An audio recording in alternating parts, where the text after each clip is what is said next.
Happy Dussehra बच्चों। हम आशा करते हैं कि आपका कल का दिन बहुत बढ़िया बीता होगा। हम आज एक नए विषय के साथ आए हैं जो एग्ज़ाम में जो है हमेशा आता है। जैसे हुआ रस, छंद और अलंकार। ये तीनों बहुत ही महत्वपूर्ण हैं आपके एग्ज़ाम की दृष्टि से। बोर्ड के एग्ज़ाम में जो है आप इन चीज़ों को बहुत ध्यान से तैयार कीजिएगा, क्योंकि ये बहुत नंबर लाने वाले हैं। ठीक है, हम बात करेंगे कि अलंकारों की। आज अलंकारों में जो है, अलंकार कहते किसे हैं पहले हम उसको ये जान लेते हैं।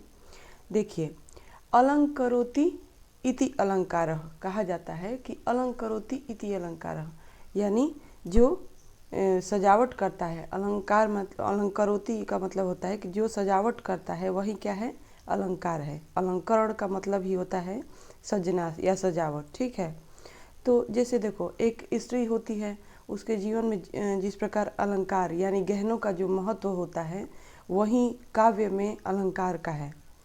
जैसे किसी भी काव्य को आप देखिए, अगर वो बिना अलंकार के है तो वो ज़्यादा चमत्कारिक नहीं होगा, जबकि आप उसमें किसी अलंकार का प्रयोग करते हैं तो वो बहुत महत्वपूर्ण हो जाता है काव्य की दृष्टि से।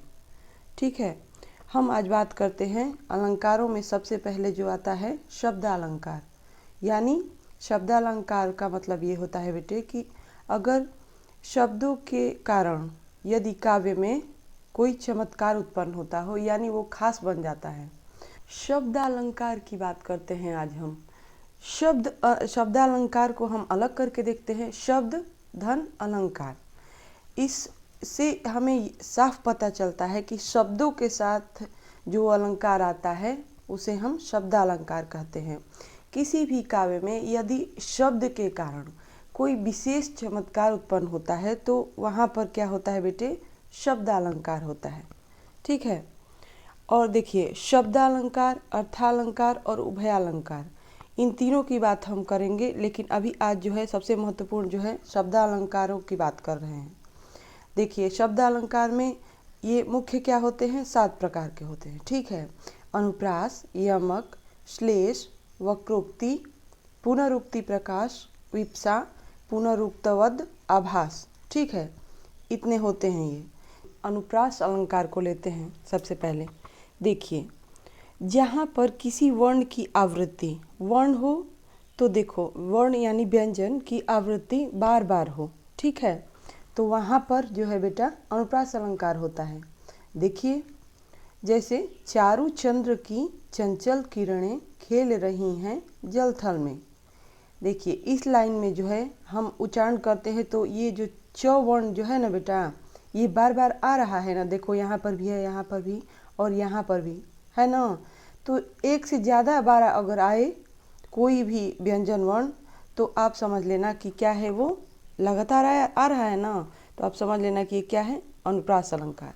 ठीक है, अब हम इससे आगे चलते हैं, देखते हैं कौन सा है अलंकार, यमक। यमक की बात करते हैं, जहाँ पर किसी शब्द की आवृत्ति एक से अधिक बार हो और प्रत्येक शब्द के अलग अलग अर्थ हों, तो वहाँ पे क्या होता है बेटा, यमक अलंकार। जैसे देखिए, मोती की चमक समाप्त हो जाए तो उसका अस्तित्व समाप्त हो जाता है। ठीक है, और यदि मोती की चमक समाप्त हो जाए तो उसका कोई महत्व नहीं रह जाता। उसी तरह यदि मनुष्य की इज्जत समाप्त हो जाए तो वो अस्तित्वहीन हो जाता है। उसी तरह से यदि आटे में अगर यदि जल न हो तो आटा अस्तित्वहीन हो जाता है। ठीक है, तो इसमें जो है ये क्या, कौन सा अलंकार हुआ बेटे, से तो देखिए, वर्ण की आवृत्ति हो, इससे ऐसे नहीं मानेंगे, लगातार जो आवृत्ति हो तब वो अनुप्रास अलंकार होता है। और जहाँ पर शब्द की आवृत्ति हो रही है वो क्या होता है, बताओ, वो होता है यमक अलंकार। हम आगे बढ़ते हैं, देखते हैं कौन सा अलंकार आया, पुनरुक्ति प्रकाश। देखो, पुनरुक्ति को हम अलग करेंगे, पुनः उक्ति यानी बार बार बोली जाने वाली। ठीक है, काव्य में भाव पर बल देने के लिए शब्द का अर्थ बदले बिना जो पुनरुक्ति होती है, तो वहाँ कौन सा अलंकार होता है, पुनरुक्ति प्रकाश अलंकार होता है। जैसे कि देखो, जैसे दिया है कि जब ते दर से मनमोहन जो है ना, तब ते अखियाँ ये लगी सो लगी, कुलकानी गई अंजीवा ही धरी, खुलकानी गई अंजीवा ही धरी, ब्रजराज्य के प्रेमी पगी से पगी। ठीक है ना। तो देखो ये आया, ते आया ना, यहाँ देखो फिर आवृत्ति हुई। अपने बात को कहने के लिए, ज़्यादा से ज़्यादा प्रभाव डालने के लिए हर चीज़ को दोबारा दोबारा बोला जा रहा है। ठीक है, हम नहीं कहते हैं कि हम ये बात कह रहे हैं तो कह रहे हैं, उसी तरह से इसमें भी है। देखो ये है ना, पगी से पगी है ना। तो आपने देखा कि कुछ शब्द हैं जिनको अब बार बार बोला जा रहा है, यानी पुनः उक्ति की जा रही है अपने बात को प्रकाश डालने के लिए। ठीक है, ऐसे आप याद रख सकते हो। बेटा हम बात करते हैं वक्रोक्ति अलंकार की। ठीक है, वक्रोक्ति में वक्र धन उक्ति। वक्र माने होता है टेढ़ा, और उक्ति माने बात, यानी जो टेढ़ी बात हो। टेढ़ी बात का मतलब क्या? देखो कविता में जब कही गई बात का अर्थ ध्वनि विकास के कारण भिन्न अर्थ में ग्रहण किया जाता है। इसका अर्थ क्या है? हमने परिभाषा तो बता दी आपको, हम आसान शब्दों में अब बताएंगे। देखो आपने देखा होगा कि हमारे जीवन में बहुत सारे लोग हैं जो टेढ़ा बोलते हैं। जैसे कि मान लीजिए कि कोई थाली में लेके खाना खाने बैठा हो और बहुत ज़्यादा खाना परोस के बैठा हो, तो कोई कहता है कि बहुत कम खाना खा रहे हो। तो यही होता है वक्रोक्ति, यानी सीधे बात न करके उसको उल्टे अर्थ में कहा जाए, उसी को बोलते हैं वक्रोक्ति। ठीक है, उसका कुछ उदाहरण देखेंगे हम। देखिए एक उदाहरण यहाँ पे है, हे री कृष्ण चंद्र अरि चंद्र कहूँ होता।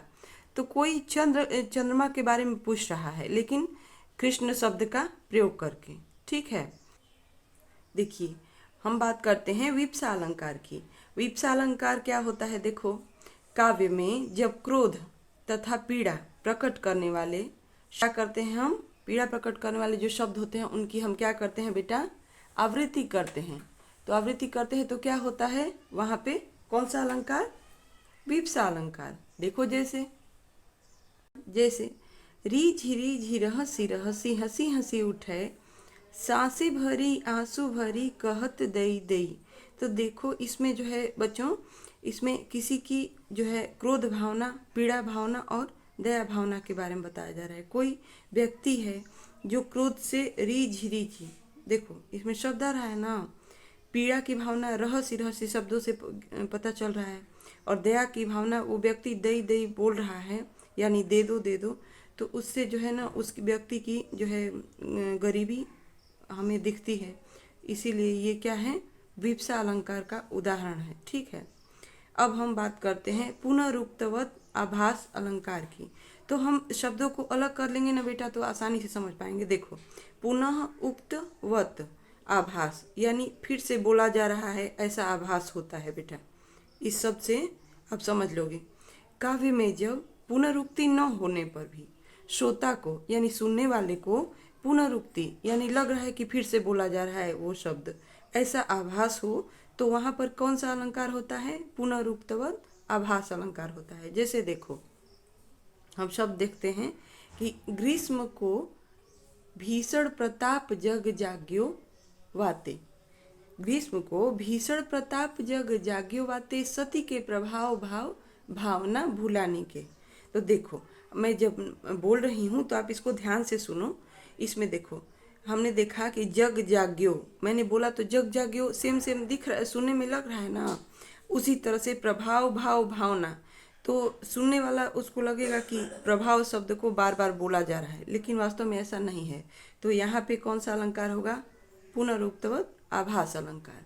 ठीक है, अब हम बात करेंगे बेटा अर्थ अलंकारों की। अर्थ अलंकारों में जो है अर्थ के कारण चमत्कार उत्पन्न होता है। ठीक है, शब्द अलंकार में एक है ये कि अगर हम उस शब्द की जगह पे उसका कोई पर्यायवाची शब्द रखते हैं तो उसका चमत्कार खत्म हो जाता है।